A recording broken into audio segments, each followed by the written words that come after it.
Pemirsa, kelompok media Bali Pos menggelar bakti sosial di posko pengungsian lapangan Sutasoma, Kecamatan Sukawati, Gianyar.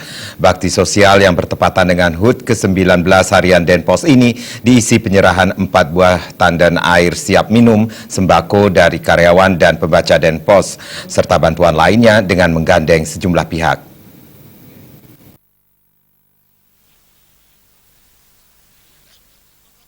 Bakti sosial yang dilakukan kelompok media Bali Pos dilakukan di sejumlah titik pengungsian. Salah satunya di posko lapangan Sutasoma, Kecamatan Sukawati, Kabupaten Gianyar. Bantuan yang diserahkan kelompok media Bali Pos berupa air siap minum dalam 4 tendon yang diserahkan pimpinan kelompok media Bali Pos Satria Narada kepada Bupati Gianyar Anagung Gede Agung Barata.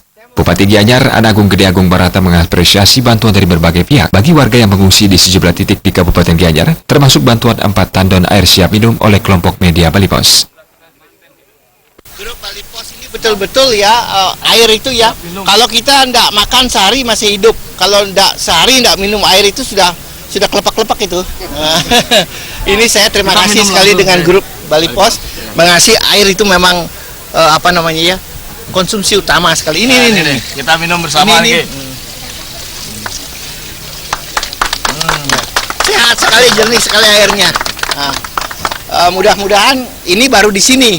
Kalau memang ada Bali Pos bawa ke desa, saya juga nggak nolak gitu.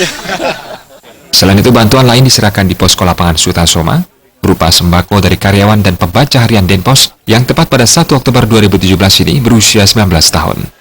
Baksos kelompok media Bali Pos sekaligus diserahkan 800 porsi daging ayam dengan menggandeng rumah makan soto ayam Surabaya. Selain itu, Baksos menggandeng anggota DPR RI Putu Supatmarudana, Nyoman Mudita Silver, dan Rumah Sakit Internasional Bali Mandara yang dipimpin Dr. Bagus Darmayasa. Kepala BPBD Gianyar yang juga Komandan Posko Agung Oke Digjaya mengapresiasi bantuan yang diserahkan berbagai pihak baik pemerintah, swasta, masyarakat maupun sekolah dan lainnya, dan diharapkan telah tercatat dan terdistribusi dengan baik.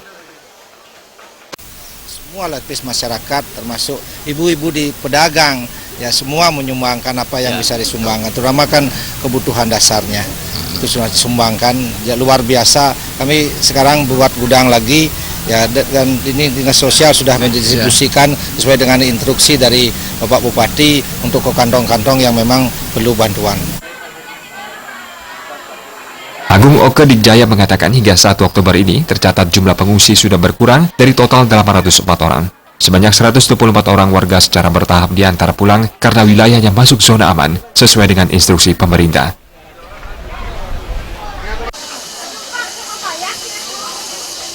Perawidia dan Alit Setiawan